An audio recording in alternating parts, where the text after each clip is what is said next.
We've talked a lot about music around here, and in particular, music scenes, often with a focus on Seattle in the early '80s through the early '90s, because, well, that's when and where I came of age, and that's where I have a ton of friends.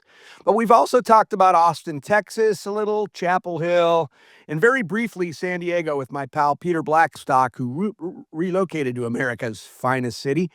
But today we're going to delve deeper into the San Diego music scene of the '80s and '90s, upon whom the national media foist the moniker the next Seattle on a city and scene that had no real interest in such hype. Today we're going to talk to the legendary Tim Mays, who's going to walk us through that time and period in San Diego beginning in the early '80s. Please welcome this week's fresh face in hell, Mr. Tim Mays. Tim, thanks for joining us, man. Hey, happy to be here. Happy to be here. Yeah, I'm really excited about this. A while back, we rapped with my old friend Larry Reed, whom I call the godfather of the Seattle scene. And it occurs to me, the more research I do on you, I'd heard of you before as a fifth generation Californian, but you're kind of like the godfather of the San Diego scene in a lot of ways. From your early days booking rented halls, before your days as the proprietor of the Pink Panther, and most famously the Casbah. So take us back to the beginning. Who was Tim Mays in the early 1980s? How old was he? What drew him to the music scene? Okay, well, I'm 72 years old right now. So in the early 80s, I was not quite 30 years old. The first, I was a big music fan. I grew up in Barstow, California. Big music fan. Would go down to see concerts at San Bernardino Swing Auditorium, and also at the Forum in LA. First show I ever saw was Sly and the Family Stone at the Forum in like 72 probably. I moved down here to go to college in like 73, went to San Diego State, got a degree in telecom and film. At the late 70s, started getting into punk rock stuff.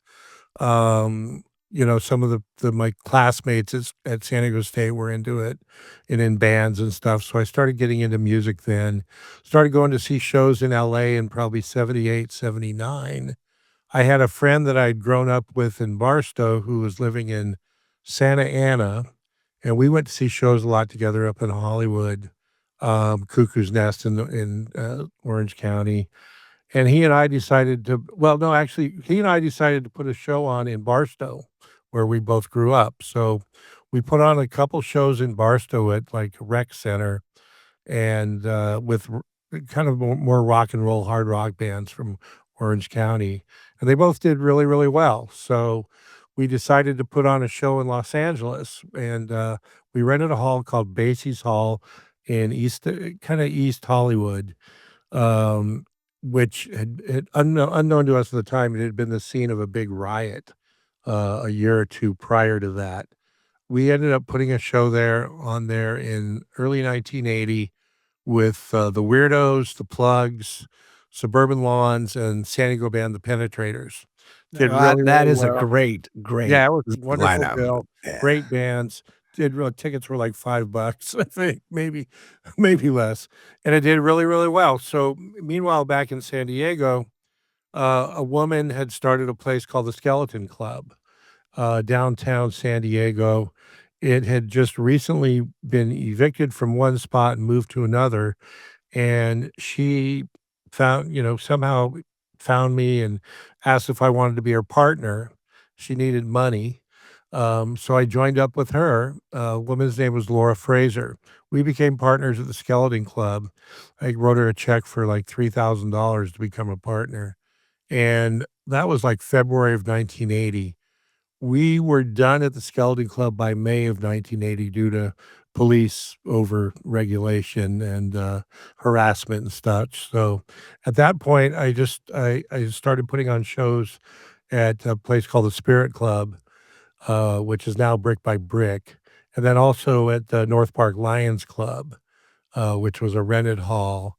Did a bunch of shows, like bands like what did we do? The Misfits, Angelic Upstarts, some other bands. Then I found this really cool place called the Adams Avenue Theater. Held 900 people, had really cool balconies. Did a ton of shows there uh, in the early '80s up through about '85 or so. and, also doing shows at the Spirit Club meanwhiles, for bands that would play over 21 spots, and, I just kept doing shows, and then there was a lot of violence in the San Diego scene back then. Yeah, yeah, that's something I Bands wanted to get with you, but Yeah. before we get to the violence, something I've gleaned from Jason, who grew up during that time in the San Diego scene is that like Seattle and unlike, say, the Bay Area or LA or DC, the music coming out of San Diego was very eclectic, as in not just straight punk and hardcore. Please extrapolate on this because San Francisco had a lot of like politically minded second wave hardcore bands, and sounded like San Diego is a little more of a mix of sounds. there was, I mean, Battalion of Saints are probably the most well-known of band from back then, and they were pretty political. There was other bands like Personal Conflict and Moral Majority, that followed along the same veins, but there were other bands like, Men of Clay and the Exterminators and the Executives and the Dinettes that were more, not just fast, hard punk rock stuff. So there was a lot of diversity back then. The Penetrators, of course, were probably the most popular band in town at that time, and they were I don't know how to describe their sound, but I mean, they had a keyboard guy and a sax player in the band, so, there was a lot of different stuff, and but all the people when it first started out, everybody went to see all these bands because that's all there was to see. There weren't divisions like later on when you had the hardcore thing or the when it got into the speed metal stuff and all that. So it early on it had just everybody followed everybody because it was a pretty small scene of people. Okay, then now we'll get back to the violence because like the Seattle punk scene was like famously nonviolent. We didn't have a lot of skinheads, but San Diego not so at all. Tell us a little bit. I mean, why the violence? How do you account for the violence in San Diego? Because it was a You particularly know, violent scene. I'd never been able to account for it other than people got involved who were much like Orange County, which was even more violent, I think. A bunch of jocks and guys, tough guys who originally used to make fun of punk rockers, all of a sudden got swept up in it and were able to come out and start fights and beat people up and, just, kind of intimidate people.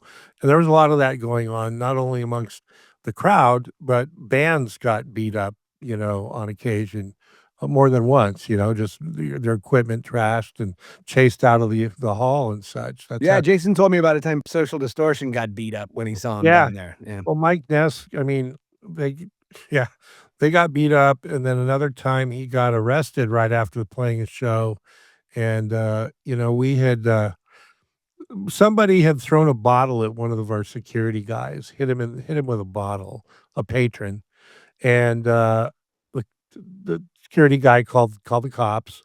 Cops showed up, Social Distortion was playing, it's pretty crowded, Adams Avenue Theater, and I talked to the police, I said, "You probably wait till after the show to try and find this guy, because if you go in now, it's gonna cause a big ugly scene." So they waited till the end of the show, and the people were pouring out, and, I had talked to, Mike Ness's people, I said, "Hey, don't let him go out that back door there."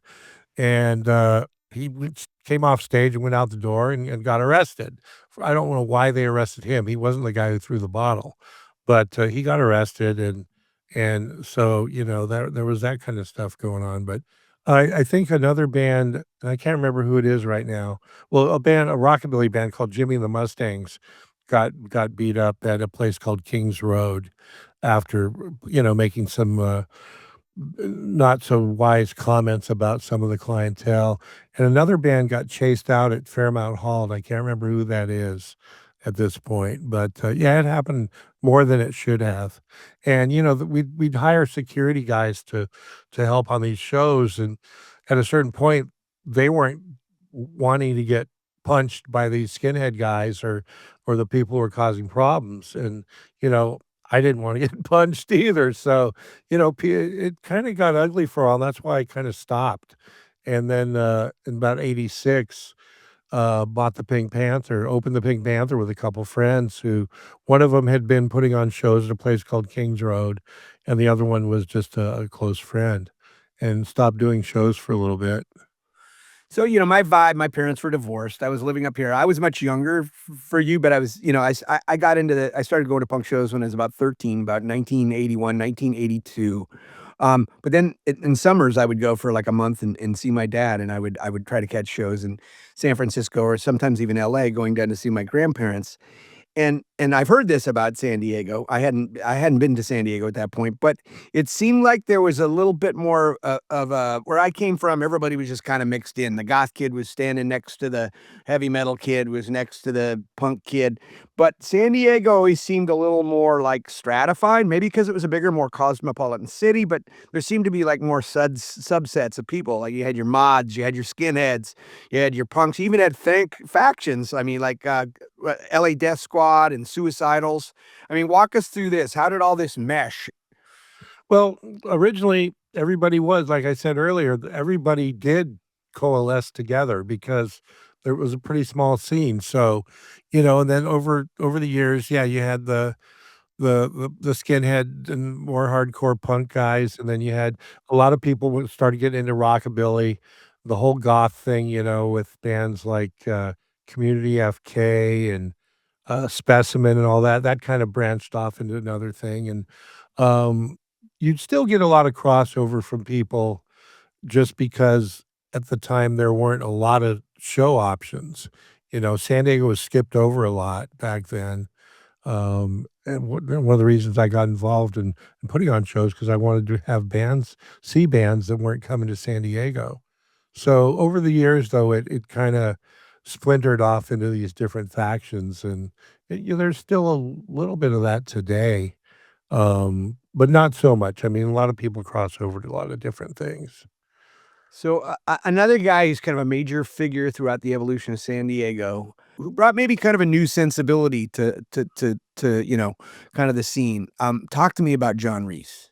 He and I, uh, became friends and started seeing his bands right after, Rocket from the Crypt formed in 1990, and they started playing at the original Casbah location, which was a legal capacity of 75 people. They played there, and then, Jehu would play there. I never got to book Pitchfork. That was I wasn't aware of them at the time. They were earlier then. This Yeah, they is were earlier. pre-Rocket and the They Crypt were Jehu. during the This is time I had stopped doing shows for a while. so Once 86, we opened 87-ish. Casbah in '89, in 1990, we booked Rocket, and then, over the years, many times. I mean, John has been kind of like the guiding light of this whole alternative underground indie scene, if you will, which coincides with what you were saying earlier about the San Diego being the next Seattle and stuff. There was that feeding frenzy, and all those bands got signed in the early '90s. So many bands got signed to major labels and major label subsidiaries. But he's always been like I said, guiding light, and people look up to him, and, he's always created great music in all the projects he's done over the years, so, yeah, I'm proud to call him a friend. And of course, Rick Froberg is another guy, and man, I love me some Hot Snakes. Um, Tell us about Rick's contributions. Well, Rick, I didn't know Rick that well. He was a little more quiet and reserved, and, his Jehu and Hot Snakes and, uh, was his band that he had, of his own when he once he moved back east, I can't remember the name of him now, but, I didn't realize at the time that he was such a, uh, uh, impressive artist.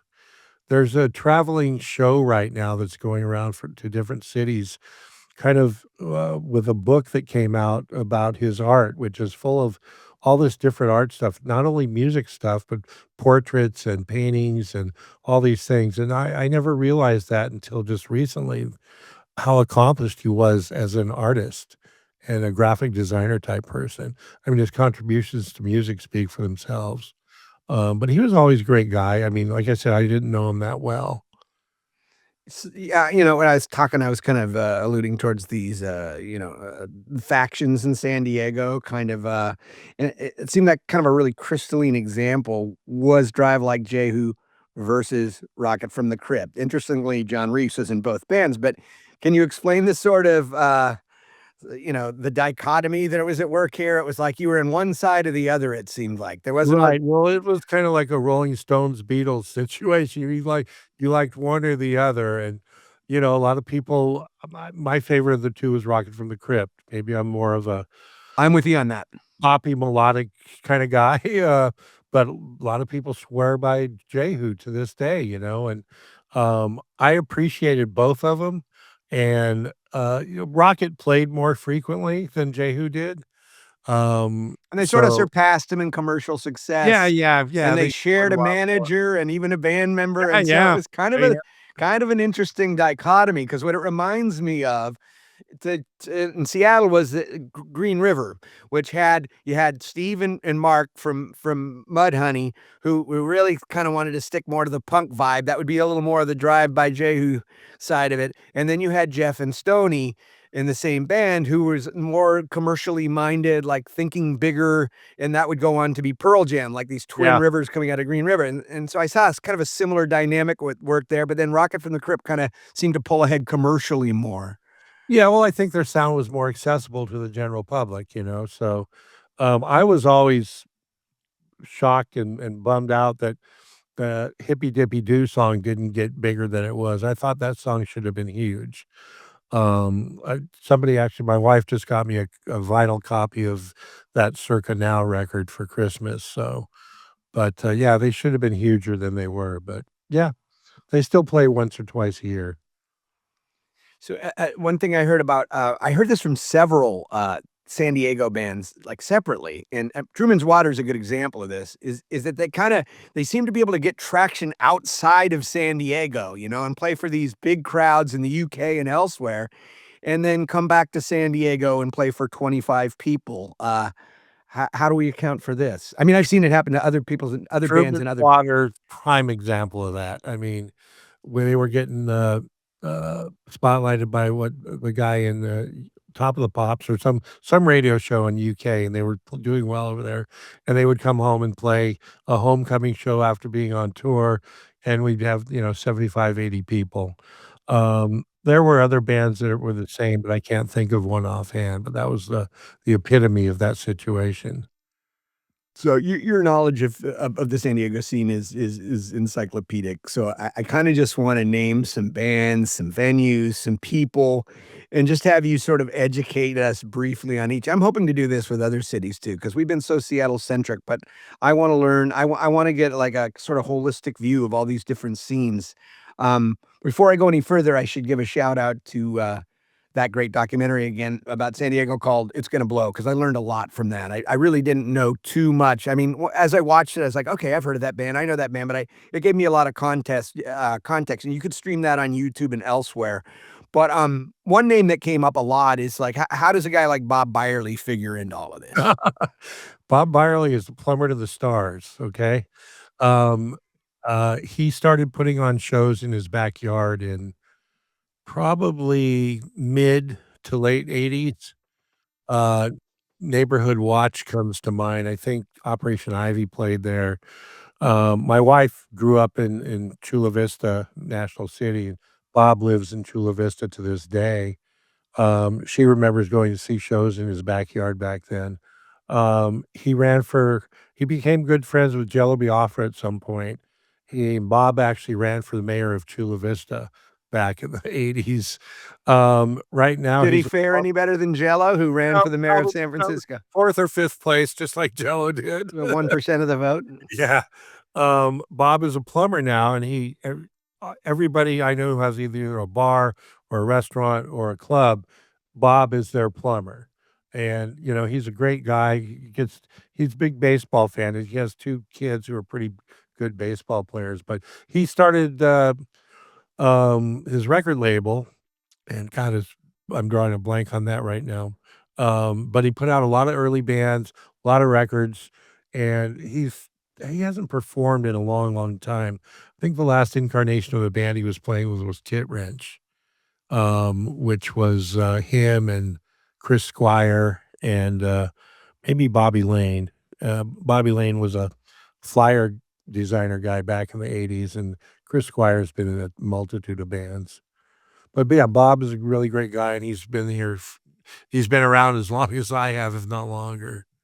Plumber to the Stars. Yes, That's a pretty indeed. good moniker. Tell us about the Che Cafe. I did a couple shows at the Shea back in the early '80s. I did a show there with, Camper Van Beethoven.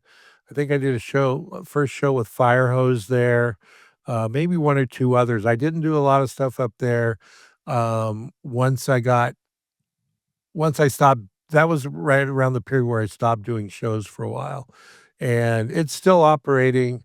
It's, it's a very DIY space and difficult to, get a hold of anybody at times up there to book a show, and, so at a certain point, I think the last show I did there was with, a real underplay with Dashboard Confessional, like, I don't know, 15 years ago, probably.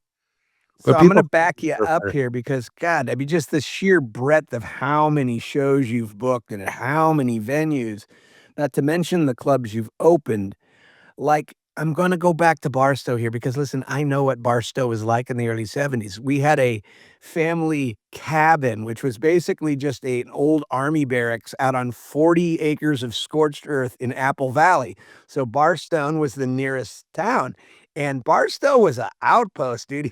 Even as a little kid, that was a really small little town. What told young Tim Mays that, like, I mean, when you started booking these shows, were you the adult in the room yet? Who's getting the, who's getting who's doing the paperwork? Who's like, what told you that you could just, what empowered you to just say, I can go do this. I can be an impresario. I can make things happen. I had no inkling of any of that at the time.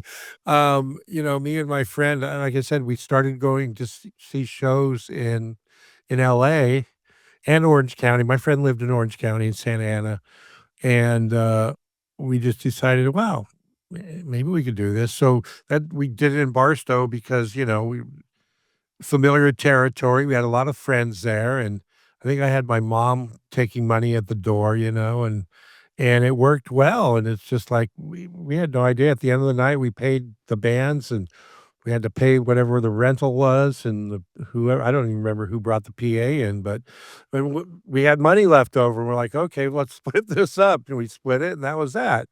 The same thing with the first show in LA. It's like, okay, we paid everybody. We've still got X amount of dollars left. This is awesome. And then I, got partnered in the skeleton club. I was, for a little while, an accounting major in college. So I was pretty good with numbers and books and stuff like that. And uh, skeleton club, the same thing with if we made money, we made money. There was no, nobody was declaring anything. And then once I started doing shows over the years, you kind of learn how to do it. The first time I booked a show with like a big booking agency was at the Adams Avenue Theater, I think in probably '82 with Bow Wow Wow. Yeah. And they were with a pretty A big Malcolm McLaren joint. Yeah. yeah, yeah, and they had their booking agency was FBI, which was run by, one of the Copelands, who Miles Copeland owned IRS Records. Stuart Copeland, of course, is the bass player from The Police. So Bow Wow Wow and, said, "Send me an offer," and I sent an offer, and I didn't know anything about how to put together an offer or anything back then, and so the way I structured it, the way that they contracted it was even if the show sold out, I wasn't gonna make any money, because that's how little I That sounds like a Motown contract. see, But, you learn there's no better way to learn than by losing your own money. And the universe does reward those who just take the initiative. It Yeah, does. yeah, and I This think is what I'm trying to teach my teenager. It's different for the kids today. They have a harder time sort of banding together because their social lives are more disassociated with gaming and computers. And like I just keep telling them, man, hey, you want to do yourself a favor, pick up that bass I bought you. You will have more social currency. You will have friends for life wherever you move in the world. You have, like, sort of instant access to, like, find friends in a in an ad, "We're looking for a bass player." It's just like, I just people are missing out on that experience when they get involved in a music scene, and I just feel for these younger kids 'cause I just don't see anything like that happening for them, like, Yeah, so I mean, it's funny though, there's some musicians, from the '90s, 2000s whose kids are now in bands. I can think of 3 different sons or daughters of former musicians who are now in new young bands, which is really gratifying to see, it's amazing. yeah, and they've had the modeling, so they know what's Right, we possible. they had the modeling from day one. So by the time you open the Casbah, which of course is probably the most iconic of all the San Diego clubs, and it was your baby, walk me through the genesis of that club. You gave up for the Pink, but my understanding was that you got out of music for a while because it was getting to be a hassle, the violence, there's just a lot of hassle. So you opened the Pink Panther, which wasn't per se a music venue. But what happened? You got a little restless? You missed it, or Well, so we have the Pink Panther, which was just a neighborhood bar. It was one of the first bars in San Diego owned by young people catering to a young crowd. We just had a jukebox there, and it was a great jukebox. We'd have DJs come in, and we lost our lease in 1990. Meanwhile, we'd always, still had the bug for live music. My partner Peter had been putting on shows at a smaller place over the years.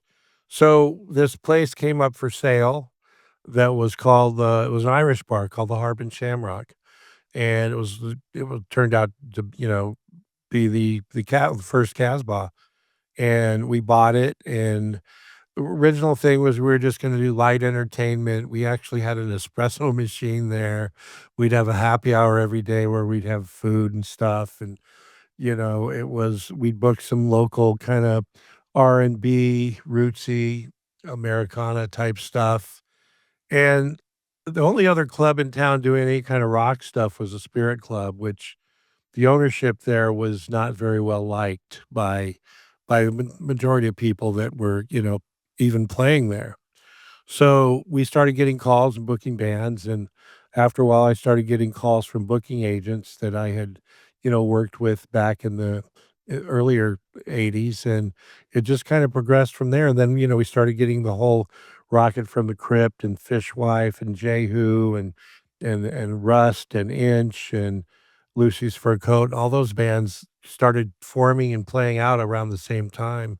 And we started getting a bunch of LA bands coming down to play too. So, even though it was much smaller than the Spirit Club, people liked playing there because, we were more, well, I small, the guess, energy's always great. I mean, small, I and dude, I love a small venue for when I we do my were speaking things. we were respectful, and we ran a fairly decent operation there. So, yeah, so, after a while, the phone just started ringing, and we were there, from '89 through the end of '93. During that course, everybody, I mean, Nirvana played there, and Smashing Pumpkins, and, Lemonheads, and Jazz Butcher, and, the Weirdos played there, and uh, all sorts of stuff, and we got to the point where were outgrowing it, and the next door to the first Casbah was a radiator shop, and at one point, we're entertaining the idea of maybe just, moving expanding into that place, and, then the current Casbah location came up for sale, like, a block away, same street, and it was a gay bar. Well, it was a lesbian bar actually at the time, and the woman who's running it was her business was suffering. She wasn't even using her liquor license. She had put that on the shelf, and it was an 18 and up club, and, we went in and looked at it, and we're like, "Wow, this is really cool." I had driven by that place for 4 years, had never been in, never seen anything inside, and went in there, and it's like, "Oh, wow, this is great, this is cool." There's a patio, there's a back room, there's the front room, and then they had an office that had a bathroom, and we're like, "We'll take it," because the other cab brothers, no, we had to use the public bathrooms there, so But yeah, it was like, it's like the scene in Ghostbusters where the guy slides down the fire pole and he goes, "We'll take it." Same thing with the bathroom in the office. And And so we you had, moved like, there. what, twice the square footage, 3 times the square footage, Oh, or yeah, probably 3 times, yeah. Yeah, yeah, Mm. and, so when we moved, we, let people know we were gonna move. The local scene was pretty strong at that point. Um, a bunch of people got bummed out, like, they're gonna, "Well, how are you gonna recreate this Casbah environment there?" And at a certain point, we actually called them the flat earthers, because they were all disgruntled. So we had to do a little walkthrough. We grabbed, we got a hold of a bunch of our friends who were in all the bands at that time and brought them down there to look through it and explain to them what we were gonna do. Here's the stage, and here's where this bar is. In the back room, we've got another bar, and there's a couple pool tables over. We've got a patio, and it's going to be a full liquor license, not just beer and wine, and we can hold 3 times as many people. And then we opened in January of '94, and people loved it.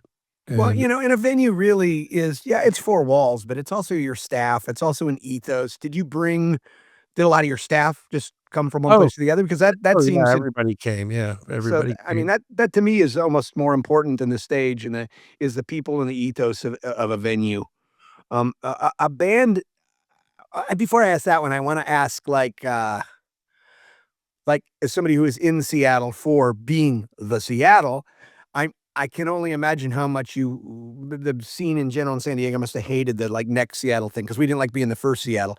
So, like, what was I mean, it ruined everything. It was just like all of a sudden a bunch of European tourists glutting up the youth hostels trying to touch the hem of Kurt Cobain's garment. And it just sort of, ruined this sort of regional, local, like, "We built this thing" vibe. So, like, I mean, I guess it's sort of intuitive, but talk to me a little bit about, like, how people felt about that. Well, I mean, it was funny because all of a sudden you had all these record labels coming down, and they were whining and dining people and spending money on, showcases and stuff. And we were happy that the record labels were coming because it raised like the rising tide raises everybody. So bands were getting signed, they were getting money. The labels were spending money with us and with other clubs and with, various things. And but yeah, nobody really thought much about it beyond the fact that, oh, we can go on tour now, and our friends' bands are gonna be able to go on tour too. And, there was a couple tours put together by big time promoters in town with, a package of 4 San Diego bands that would wind its way through the Southwest out to Texas and back. And, they weren't able to play to any bigger crowds than they would have anyways. But, a couple of the bands got radio play, but, most of them within a couple years were back to, like, the way they were before.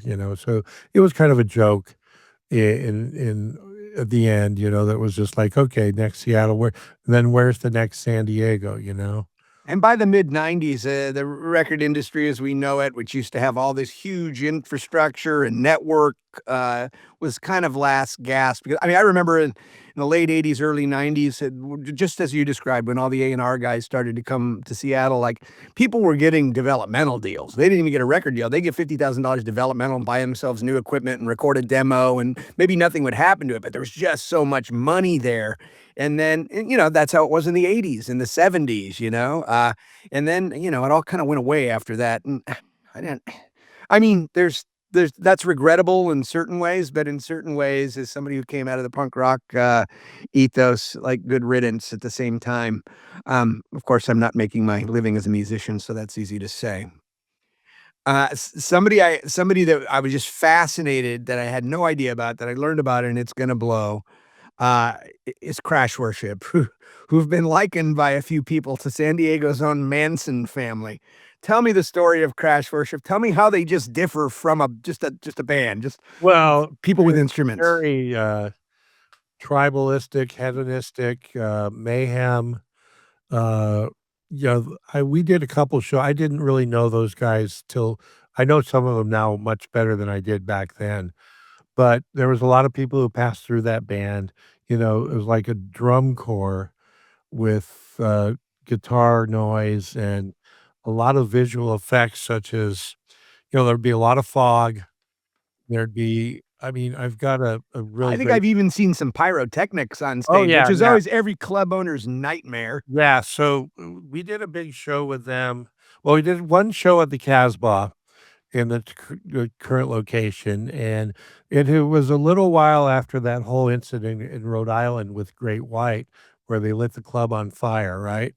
So, we booked a show and, they came and they did their thing, and one of the stipulations we said was no fire because they always used flash paper to get these little fire things, and the show was really great. I mean, they squirted, like, uh, red red dyed Caro syrup around like fake blood, and they would go around the audience squirting people, and there was fog everywhere. I remember I stood behind the bar because I didn't wanna get in the middle of the fray, and I could barely see across the bar because the fog was so thick.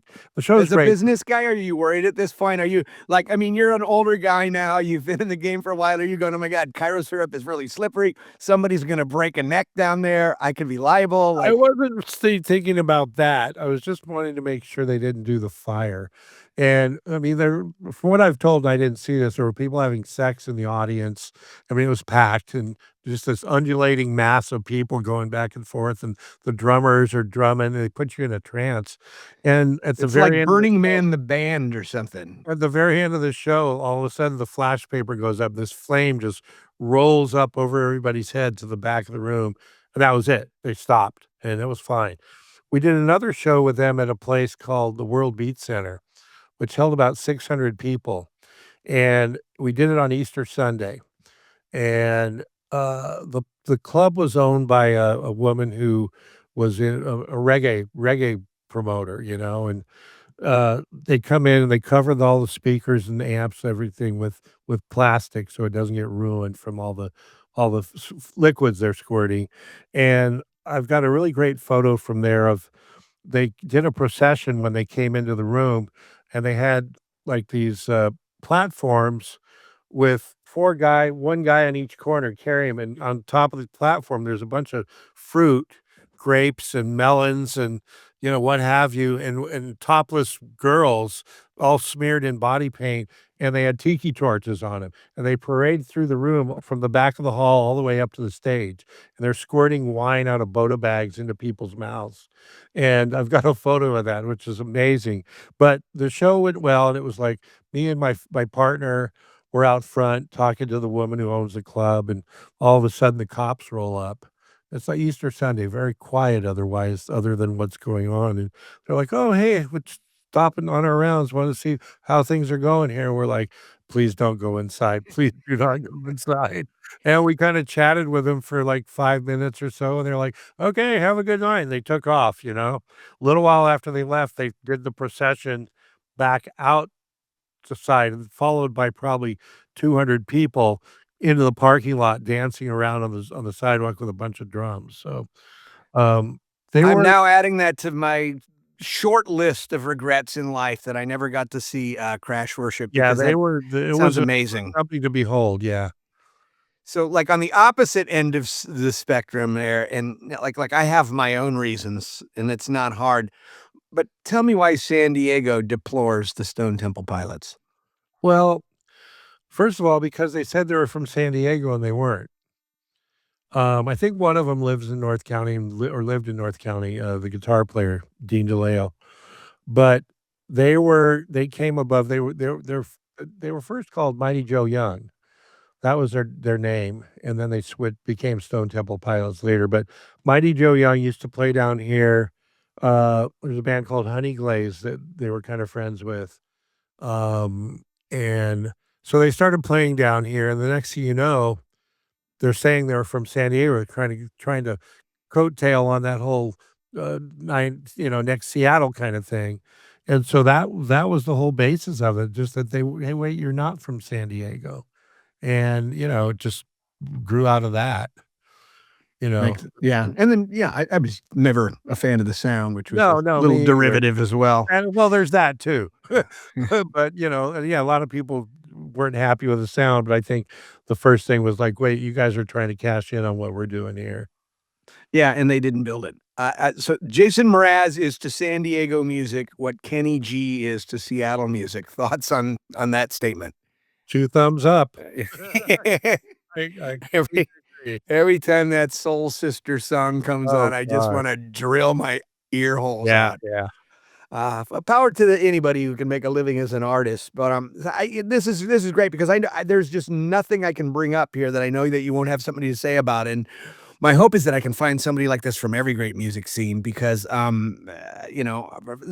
fun and for context, I just wanna drop a few names from sort of a broader San Diego musical lore and stretch back into some cases, further than we've gone back to the early '80s, and just sort of tell me briefly, sort of, your thoughts on these people that are Yeah. associated strongly with San Diego.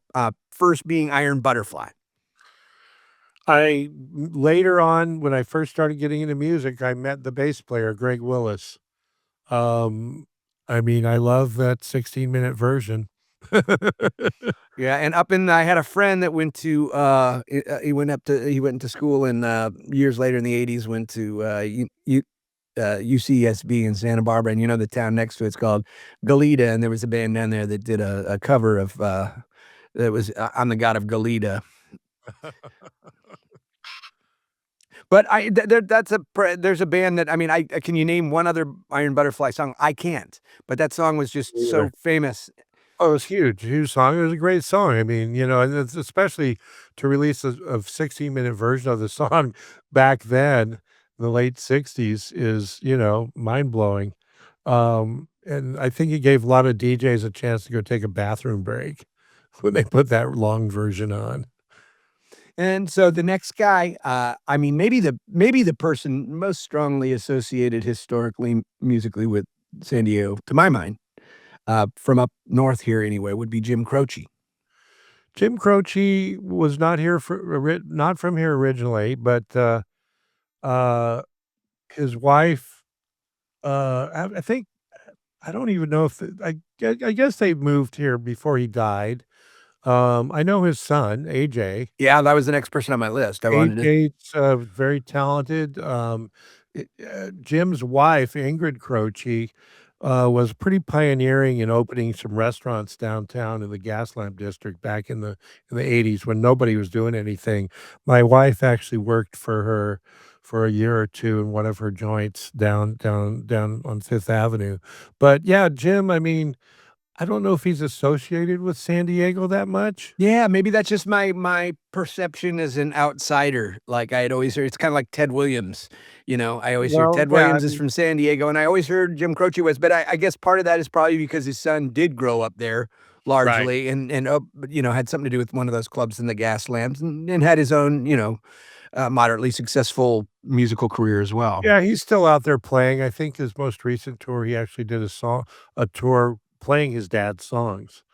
But he's a very talented musician. AJ Croce was part of the mod scene, back in the early '80s. Yeah, I just put Rapid Roy on a mixtape not long ago. I make crazy mixtapes out in my garage because I do so much driving in my, '99 Suburban that I still got a tape deck. Oh, And some wow. nights I just have a few beers and like, man, I gotta slap a tape together for the morning, and they're crazy. I listen to them and it's just like Fun. Ema Sumac next to, the Fear next to Jim Croce next to, even Rat. Yeah, I've even put they're Rat on a from La mixtape. Jolla. They grew up in La Jolla. So what was that? What was San Diego's? I mean, is that what? How does San Diego feel about Rad? Is Rad a band the San Diego scene kind of takes pride in, or I think a certain segment did. I was never a big fan. I mean, I know the one song "Round and Round." But that's yeah, about as deep in the catalog as I go as well. that's it. Yeah, so I don't know. I don't think in the time when I started doing music and stuff, that was a whole different world, which nobody really paid attention to. I mean, there was all the metal and hair metal stuff that wasn't even on anybody's radar that I knew. Uh, so yeah, I mean, Yeah, like, I know Queensryche was going on in Seattle, like, shortly yeah. before, so, right around the same time as the punk scene, and we were not, you know, not very aware of it. Later in the later '80s, people kinda became, once the metal started to fuse with the punk rock a little bit more, people would start to talk about Jeff Tate and Queensryche a little bit more. A band you mentioned earlier, which was really one of the first San Diego bands I was ever aware of, back in the early '80s was Battalion of Saints. I, uh, I was good friends they were one of the first bands that I kinda got to know back in the early '80s. Chris Smith, the guitar player, kinda helped me out when I was trying to kinda learn the ropes on, where do I get a PA or how do I do this? And he was very kind and helpful, great guitar player. George, I became pretty good friends with.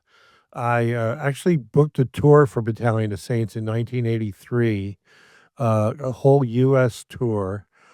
Back then, there's no internet, there were no, no cell phones or anything, so it was all like you're trying to find cities or venues in different cities to book a show.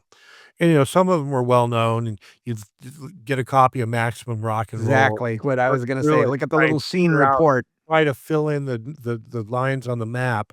And, sometimes you'd have to write a letter to somebody because nobody had a phone. But I put together this whole tour for him, which I think 50 dates or something, was crazy. And, the phone bill alone for booking the tour was over $1,000 because you had to pay for long distance back then.